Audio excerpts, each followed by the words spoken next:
Bismillahirrahmanirrahim. Assalamualaikum warahmatullahi wabarakatuh. Perkenalkan, nama saya Kabira Maharania dengan NIM 121203070. Di sini saya akan menjelaskan tentang peradaban Islam pada masa Khalifah Utsman bin Affan.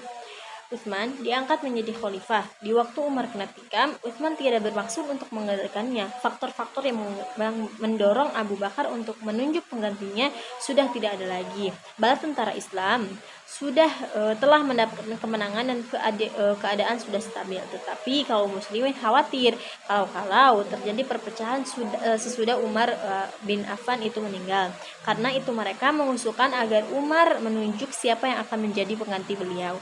Ada diriwayatkan bahwa pernah berkata, andaikan saja menunjuk siapa yang akan menjadi khalifah sesudah saya, maka telah pernah orang yang lebih baik daripada saya, maksudnya Abu Bakar, menunjuk orang yang telah menjadi khalifah sesudahnya. Dan kalau saja tidak menunjuk, maka telah pernah pula orang lebih baik daripada saya, maksudnya Rasulullah SAW berbuat demikian.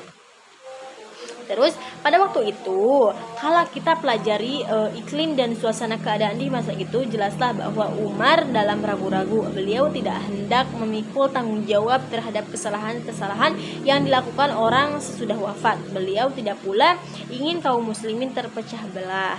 Pengangkatan Utsman bin Affan sendiri menjadi khalifah dilakukan melalui tim formatur. Tim formatur ini dibentuk oleh Umar ibnu Khattab yang terdiri dari 6 orang sahabat terkemuka untuk menentukan pengganti beliau sebagai khalifah. 6 orang sahabat yang menjadi tim formatur adalah yang pertama Utsman bin Affan, Ali bin Abi Thalib, Thalhah, Zubair, Abdurrahman bin Auf, dan Sa'ad bin Abi Waqqas.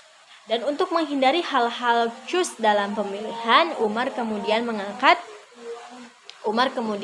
anaknya Abdullah bin Umar. Dengan hanya demikian memilih hak pilih dan tidak berhak untuk dipilih. Akan tetapi waktu pemilihan Thalhah tidak ada di tempat dan baru kembali ke Madinah setelah pemilihan selesai dilakukan. Kemudian setelah melakukan persaingan yang begitu ketat dan Ali bin Abi Thalib, akhirnya tim musyawarah atau tim formatur memilih Utsman bin Affan sebagai khalifah ketiga menggantikan pendahulunya yaitu Umar bin Khattab yang wafat waktu itu. Terus di sini ada kesuksesan Utsman bin Affan dalam memerintah. Yang pertama itu adalah perusahaan wilayah, yang kedua ada perluasan masjid dan penyalinan Al-Quran, yang ketiga itu ada sistem pemerintahan. Yang ketiga ada kelemahan Utsman dalam memerintah Islam dan penyebab terbunuhnya Utsman bin Affan. Utsman menjabat sebagai khalifah selama 2 periode. Pada periode pertama ia populer, periode kedua ia menyedihkan.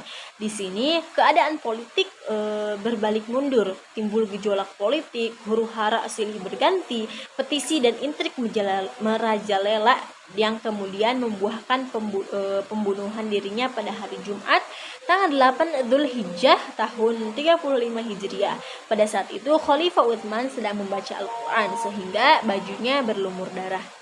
Kerusuhan yang berlanjut dengan pembunuhan Utsman nampaknya berawal dari sistem kepemimpinan Khalifah Utsman sendiri yang bernilai tidak adil dan tidak bijaksana. Diketahui bahwa selama Utsman berkuasa ia banyak mengangkat kerabatnya sendiri, bukan dari orang lain gitu.